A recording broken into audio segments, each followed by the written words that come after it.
সুপ্রভাত সবাইকে। সবাই কেমন আছো? আশা করি সবাই খুব ভালো আছো।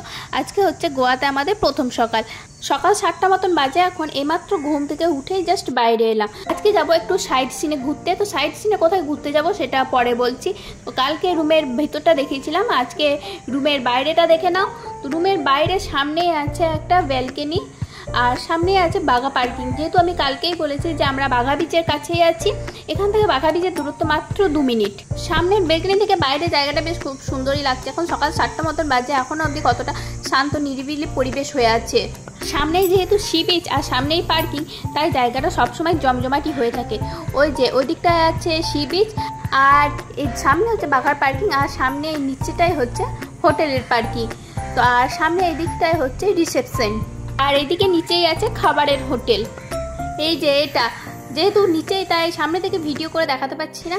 চলো তবে স্নান করে আগে রেডি হই, তারপর আবার কথা বলছি।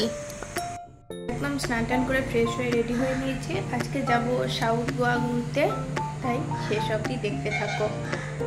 হোটেল থেকে একদম রেডি হয়ে বেরিয়ে গেছি। হোটেল থেকে 2 মিনিট মতন হেঁটে এলাম। তো এখানে প্রথমে বলেছিল বাস দাঁড়াবে, তো কিছুক্ষণ পরে ফোন করে বললো যে না আর একটু এই রাস্তাটা এগিয়ে যেতে হবে, আরও 2 মিনিট মতন, তো ওখানেই নাকি বাস দাঁড়াবে।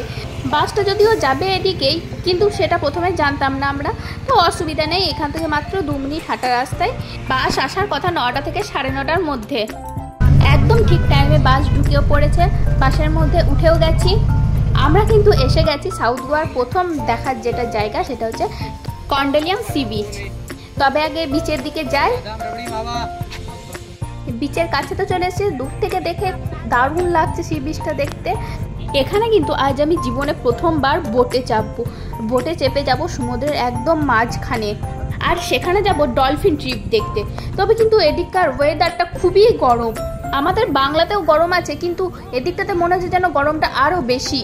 তাহলে আগে সমুদ্রের একদম কাছে যায়। তবে এখান থেকে দেখতে কিন্তু সমুদ্রটা টিভিতে বা আমরা মোবাইলে যেরকম লাগে ঠিক ততটাই সুন্দর লাগছে। এবারে আমাদের বোট চলে আসবে, আগে বোটে উঠি, তারপর আবার দেখা হচ্ছে। বোটে উঠে একদম সাইডে ফার্স্ট 2টো সিট আমি বেছে নিয়েছি। এবার যাব সমুদ্রের মাঝখানে ডলফিন দেখতে। দেখি ডলফিনের দেখা পাই কিনা। এই যে বোট ছাড়ছে, ভয়ও লাগছে একটু একটু, কারণ দুজনের মধ্যে কেউই সাঁতার জানি না। আর যাব একদম সমুদ্রের মাঝখানে, যেখানে কত ফুট গভীর কোনো হিসাব নেই। তো ডলফিন দেখতে পাবো কিনা জানি না, তবে যদি দেখতে পাই তো চেষ্টা করব তোমাদেরকেও দেখানোর। তাই ভিডিওটা লাস্ট অবধি দেখতে থাকো, সঙ্গে থাকো। আরও কিন্তু অনেক কিছুই দেখার আছে আজ সাউথ গোয়াতে, যেগুলো তোমাদের দেখাবো। এখন বোট চলে এসছে সমুদ্রের প্রায় অনেকটাই দূরে, মানে অনেকটাই মাঝখানে। তো এখান থেকে ডলফিন দেখা যাবে না, আরও একটু এগিয়ে যেতে হবে। এখানে যেরকম ভয় লাগছে ঠিক কথা, তো সেরকম কিন্তু ভালোও লাগছে। যতই হোক জীবনের ফার্স্ট এক্সপিরিয়েন্স বলে কথা। দেখো মাঝ সমুদ্রে আছি, তার মধ্যে বাজছে লুঙ্গি ড্যান্স। তো চারিদিকে শুধু জল আর জল, জল ছাড়া কিন্তু কিছু নেই। এমন একটা জায়গায় আছি, এখানে কিন্তু কোনো হিসেব নেই যে সমুদ্র এখানে কতটা গভীর। তো এইগুলোতেই ডলফিন ওঠে। তো আমি 1বার 2বার দেখলাম ডলফিন, কিন্তু সেই সময় আমি ক্যামেরা করতে পারিনি। একটা টাইমে ক্যামেরা করতে পেরেছি, যেটা তোমাদের সাথে দেখাচ্ছি মার্কিং করে। আর ওই দূরে দেখা যাচ্ছে ওটা হলো সেন্ট্রাল অ্যাগুয়াডা জেল, যেটা প্রায় 400 বছরেরও বেশি পুরনো। এই জেলটি নির্মাণ করা হয় 1612 খ্রিস্টাব্দে। আর এই জেলটি নির্মাণ করেন পর্তুগিজরা, যেটা 2015 সাল অবধি গোয়ার সবথেকে বড় জেল ছিল। তারপর 1700 খ্রিস্টাব্দে পর্তুগিজ যুগের কাঠামোটি গোয়া হেরিটেজ অ্যাকশন গ্রুপ আর গোয়া স্বাধীনতা সংগ্রামীদের সাথে গোয়া পর্যটন উন্নয়ন কর্পোরেশনের দ্বারা সংস্কার করা হয়েছিল। এই যে সামনে থেকে একটু ভিডিও করবো বা সামনেটা তোমাদের দেখাবো, তার কোনো উপায় নেই। সব কটা মিলে সামনে গিয়ে দাঁড়িয়ে আছে, যেন ডলফিন ওদের সঙ্গে এসে ছবি তুলতে।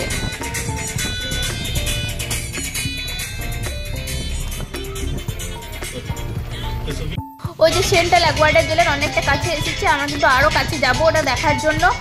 আর দেখতেই পাচ্ছ অনেকটা দূরে চলে এসেছি, কিন্তু 3 দিকে শুধু জল, আর সামনের দিকটাই শুধু অ্যাগুয়াডা জেল। এদিকটা যতটা অবধি চোখ যাচ্ছে ততটা অবধি কিন্তু জল দেখছি। এখন অবধি কিন্তু 2বার ডলফিন উঠেছিল, যেটা আমি ক্যামেরা করতে পারিনি। তো আবার দেখা যাক কখন ওঠে, যেটা মোবাইলে আমি ক্যাপচার করতে পারি। আমি বসেছিলাম ডান দিকে, কিন্তু ডলফিন যতবার উঠলো এদিকেই উঠলো, তাই ভিডিও করার জন্য এদিকেই উঠে এলাম। কিন্তু এখন আর ডলফিনের কোনো পাত্তা নেই।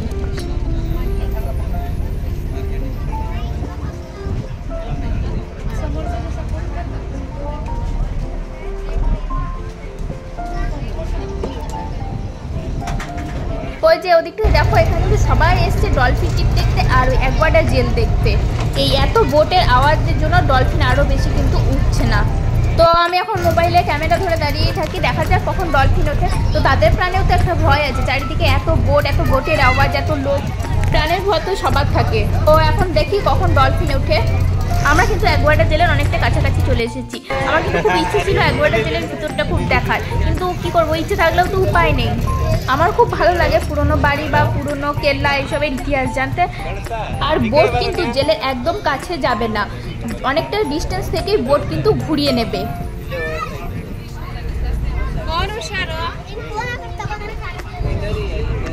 ওই যে দেখতে পাচ্ছ সামনের বোটটা ঘুরিয়ে নিল, ঠিক সেভাবে অতটা ডিস্টেন্স থেকে বোট কিন্তু সব ঘুরে যাবে। এখন অবধি মোবাইলে ক্যামেরাটা অন রেখেছি, কিন্তু এখন অবধি ডলফিন দেখতে পাইনি।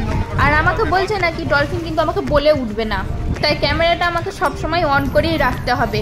ওই যে মার্কিং করা আছে ওখানটায় উঠছে ডলফিন, শুধু একটা বারের জন্যই উঠেছিল, যেটা আমি মোবাইলে ক্যাপচার করতে পেরেছি। তো আমার জুম করতে করতে সে আবার নেমে গেছে। এরপর অনেকক্ষণ বোট মাঝখানে দাঁড়িয়ে থাকলো, আমিও ক্যামেরা অন করে দাঁড়িয়ে থাকলাম, কিন্তু ডলফিন আর উঠলো না। দেখতে পাচ্ছ কিরকম রাউন্ড করে আছে বোটগুলো, আর মাঝে কিন্তু আছে ডলফিন। এতগুলো বোটের মাঝে কি করে বা ডলফিন উঠবে? চারপাশে এত বোট, এত সাউন্ড, এতে তো একটা আস্ত মানুষই ভয় পেয়ে যাবে। তো সে তো একটা সামান্য জলজ প্রাণী, আর মনে হয় ডলফিন উঠবে না। তো এখন একটু কাছ থেকে অ্যাকোয়াটা জেলটা দেখিয়ে দেবে, তারপর কিন্তু বোট ঘুরিয়ে নেবে। অ্যাকোয়াটা জেলের এটা কিন্তু লাস্ট ডিস্টেন্স, এরপর কিন্তু এর কাছে আর যাবে না। তো এখান থেকে এবার বোট ঘুরিয়ে দিচ্ছে। তো এখানে জলের স্রোতটা শুধু একবার দেখো, এখানে বোট যেন একদম নাচছে। আর এখানে হয়তো দেখে অনেকটাই আন্দাজ করা যাচ্ছে যে এখানে কত 100 ফুট গভীর হতে পারে। এবার কিন্তু এখান থেকে আমরা ঘুরে যাচ্ছি বিচের দিকে। এখানে শুধু চারিদিকে জলই দেখছি, খুঁজে পাচ্ছি না বিচ কোথায় বা বিচে পৌঁছবো কি করে, চারিদিকে তো শুধুই জল।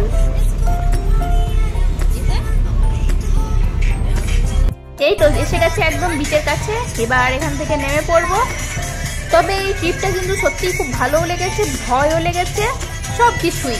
মোট কথা একরকম নতুন এক্সপিরিয়েন্স হয়েছে। তো সমুদ্রের ধারে এসেছি, একটু সমুদ্রে পা না ভিজালে হয়, একটুখানি ঢেউ নিয়ে চলে যাব পরের প্লেসে। পরের প্লেস থাকছে ডোনা পাওলা সি বিচ, একদম সেখানে পৌঁছে তারপর দেখা হচ্ছে। এসে গেছি, এখান থেকে প্রায় 1.5 কিলোমিটার মতো হেঁটে যেতে হবে ডোনা পাওলা সি বিচ যেতে। যদিও এই রোদ গরমে 1.5 কিলোমিটার হাঁটাটা খুব চাপে, যদিও যাওয়ার সময় কোনো ব্যাপার না, কিন্তু কষ্ট হচ্ছে আসার সময় পাহাড়ি রাস্তায় উঠে আসাটা। দেখতেই পাচ্ছ কতটা ঢাল এই রাস্তাটা। তো এসে গেছি ডোনা পাওলা সি বিচে। এখানে বেশ কয়েকটা সিনেমার শুটিং হয়েছিল। এটা কিন্তু একটা পাহাড়ের মধ্যে, তোমাদেরকে ওপর দিকটা দেখায় তাহলে বুঝতে পারবে। তবে এটা কিন্তু একদম ছাদের মতন করে তৈরি করে দেওয়া আছে।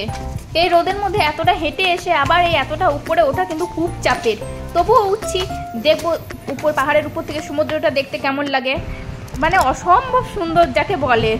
চারিদিকটা দেখো শুধু, এখানে এসে যেন সব ক্লান্তি এক নিমেষে চলে গেল, এতটা সুন্দর লাগছে এখান থেকে জায়গাটা দেখতে। এই জায়গাটার নাম তো প্রথমেই বললাম ডোনা পাওলা সি বিচ। ডোনা পাওলা ছিল একজন খুব দয়ালু মহিলা, যে কারণে তার নাম অনুযায়ী এই জায়গাটার নাম হয় ডোনা পাওলা সি বিচ। তখন তো নিচ থেকে উপরটা দেখালাম, এবার উপর থেকে নিচটা দেখো কতটা সুন্দর। আর সামনে যে মূর্তি দুটি দেখতে পাচ্ছ সেটা হচ্ছে রবার্ট নক্সের সাথে ওনার স্ত্রী। এটি 2000 সালে ঈর্ষা ভন লেস্টনার তৈরি করেন। চলো তবে আগে এখান থেকে যাই, তারপর আবার দেখা হচ্ছে। কি সাংঘাতিক গরম, এখন কি বলবো। এই 1.5 কিলোমিটার মতন উঠে এলাম, নামার সময় কোনো কষ্ট হয়নি, যত কষ্ট হলো এই উঠে আসার সময় প্রচণ্ড রোদ গরমের মধ্যে। এই যে এই জায়গাটা দেখতে পাচ্ছ, এটা কিন্তু আসবো বিকেলে সূর্যাস্তের সময়। তখন কিন্তু লঞ্চে করে সমুদ্র থেকে 5 কিলোমিটার দূরে যাব সমুদ্রের মাঝখানে, সেখানে সূর্যাস্ত দেখতে। এখন নয়, এটা এখন যাব অন্য জায়গায়, কিন্তু এরপরে আসবো এখানটা। এই জায়গাটা কিন্তু কালকে তোমাদেরকে গাড়িতে আসার সময় দেখিয়েছিলাম যে এটা সাউথ গোয়ার মধ্যে পড়ছে। আর এই জায়গাটা কালকে আসবো, তবে আসবো কিন্তু বিকেলে। এই জায়গাটাও কিন্তু খুব সুন্দর, যখন বিকেলে আসবো কাছ থেকে দেখাবো তখন দেখবে।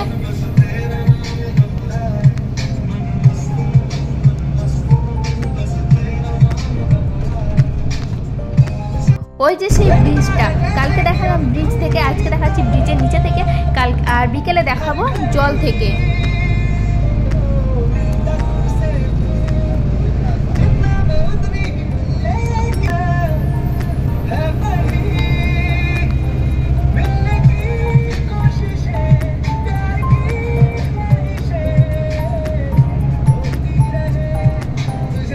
এরপর আমরা যাব কিন্তু একটা মন্দিরে। চলো তবে সেখানে গিয়ে দেখা হচ্ছে। এখানে জুতো স্ট্যান্ড আছে, জুতো স্ট্যান্ডে জুতো রেখে মন্দিরের ভিতর যাব। কিন্তু এখানে এতটাই গরম যে যে পা দিতেই পারছিল, তাই কোনো রকমের দৌড়ে মন্দিরের ভিতরে গেলাম। কিন্তু তারপর ভাবলাম পুরোটা ভিডিও করব, তোমাদের সাথে শেয়ার করব, কিন্তু এই সামনেই লেখা আছে নো ফটোগ্রাফি, কিন্তু সেটা আমি খেয়াল করিনি। তারপর একজন গার্ড এসে বললো, তো সেখানে মোবাইলটা স্টপ করলাম। এরপর আমরা চলে যাব কিন্তু একটা হোটেলে দুপুরের খাবারের জন্য। এখান থেকে খাবো আজ হচ্ছে চিকেন মশলা কারি আর প্লেন রাইস। তবে এই হোটেলটার খাবার বেশ সুন্দর, যদিও সেটা তোমাদের সাথে শেয়ার করা হয়নি। এরপর যাব এখানকার চার্চ দেখতে। এই চার্চটা দেখছি, এটা হচ্ছে এশিয়ার সব থেকে পুরনো চার্চ। এই চার্চটা তো দেখেই বোঝা যাচ্ছে যে এটা কত বছরের পুরনো। আগে ভিতরের দিকে এগিয়ে যায়, ভাবলাম এখানেও হয়তো সবগুলো ভিডিও করব, তোমাদের সাথে শেয়ার করব, কিন্তু এখানে ওই একই, এখানেও কোনো কিছু ভিডিও করা যাবে না বা ছবি তোলা যাবে না। চার্চটা এতটাই বড় যে একবারে মোবাইলে আঁটেই না। ভিতরে তো ক্যামেরা অ্যালাউ নেই, তাই বাইরে থেকে যেটুকু পাচ্ছি ভিডিও করছি। তবে ভিতরটা সত্যি ভীষণ সুন্দর দেখার মতন। আর এদিকটায় এসে যেটুকু ভিডিও করেছি সেটুকু চুরি করে দেখলাম কয়েকজন এদিকে মোবাইল বার করে ভিডিও করছে, ছবি তুলছে, তাই আমিও এখানে একটু ভিডিওটা করতে পারলাম। আর কিন্তু এর বেশি আর ভিডিও করা যাবে না, কারণ এখানে ভিডিও করা অ্যালাউ নেই। তো বাইরের এদিকটায় যখন এলাম, তো বাইরের এদিকটাও দেখছি খুব সুন্দর, একদম পুরনো কেল্লার মতন লাগছে দেখতে। এতটাই বড় এই চার্চটা যে কোনো দিকেই পাচ্ছি না মোবাইলে একসাথে পুরোটা আনতে। এখন বাজে বিকেল 4:40 মতন। এই চার্চে যতই ঘুরছি মনে হচ্ছে যেন চার্চটা ঘোরা শেষ হবে না, এতটাই বড়। তবে চার্চের ভিতরে ভিডিওটা যেহেতু করতে পারলাম না, তাই একটু আফসোস। যেটা সত্যিই খুব সুন্দর ছিল, যেটা ভিডিও করতে পারলে আমার নিজেরই খুব ভালো লাগতো। এর সামনেই আছে কিন্তু এশিয়ার সব থেকে বড় চার্চ, যেটা শুধুমাত্র রাস্তার এপার আর। তবে ওই চার্চটা কিন্তু এটার থেকেও বেশি বড়। এই যে এটা হচ্ছে এশিয়ার সব থেকে বড় চার্চ, যেটা হচ্ছে রাস্তার ওদিক আর এদিক। তো একটু এগিয়ে যাই, দেখি ভেতরে কোন দিকে ঢুকবো। এত বড় চার্চ, তো ভেতরে চারিদিক দিয়েই রাস্তা থাকবে। তো ইনি যখন বলছে তো সামনে দিয়ে এগিয়ে যায়, এটার ভিতরটা কেমন সেটা দেখি।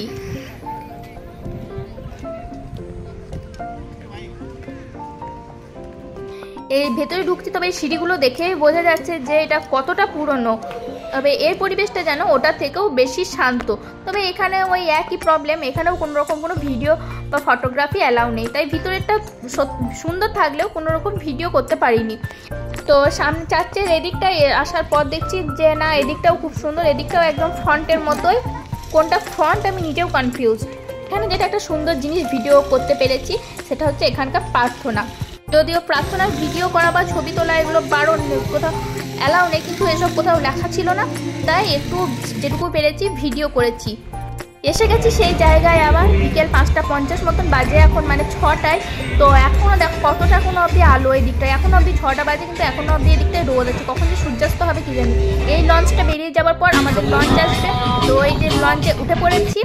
এবার কিন্তু সমুদ্রের মাঝখানে যাব। এখন অবধি লঞ্চটা ছাড়েনি, এই কিছুক্ষণের মধ্যে ছাড়বে।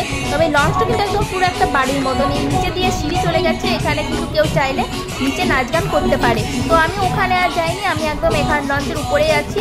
এখান থেকে সূর্যাস্তটা দেখবো বলি। একদম উপরে একটা রেস্টুরেন্টের মতন লাগছে, লঞ্চের উপরটা এতটাই সুন্দর লাগছে। তো এবার এটা থেকে সমুদ্রের মাঝখানে যাব 5 কিলোমিটার। তো এবার দেখি লঞ্চটা কখন ছাড়ে।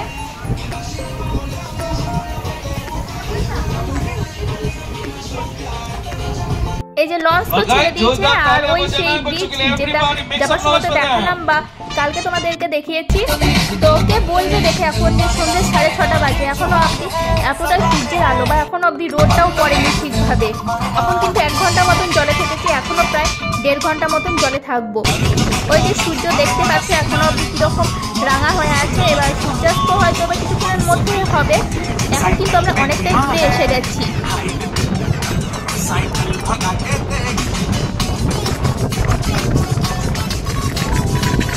এখন কিন্তু 6:50 মতন বাজে, এখনো কিন্তু সূর্য আছে।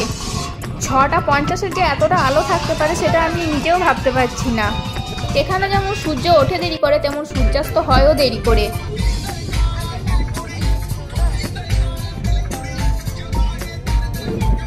ওই যে ওই ক্যাসিনোটায় যেটা লাইট জ্বলছে সেটা রাত্রিবেলায় দেখতে খুব সুন্দর লাগছে। আর এগুলো তো মনে হচ্ছে যেন একদম পুরো জলের মধ্যে বাড়ি। আর দেখতে পাচ্ছ ওই ব্রিজটা আলোতে কত সুন্দর লাগছে। প্রায় 1.5 ঘন্টা মতন আছি জলের মধ্যে, এবার কিন্তু ফিরে যাব। সাউথ গোয়া ঘুরে কিন্তু বেশ ভালোই লাগলো। আজ আর কিছু দেখা নেই সাউথ গোয়াতে, এবার একদম হোটেলে চলে যাবো, আর কোথাও নয়। তবে আজকের ভিডিও তাহলে আজ এখানেই শেষ করছি। সবাই ভালো থেকো, সুস্থ থেকো, আর অবশ্যই জানাবে সাউথ গোয়ার ব্লগ কেমন লাগলো। যদি ভালো লাগে তাহলে অবশ্যই লাইক, কমেন্ট ও সাবস্ক্রাইব করে পাশে থেকো।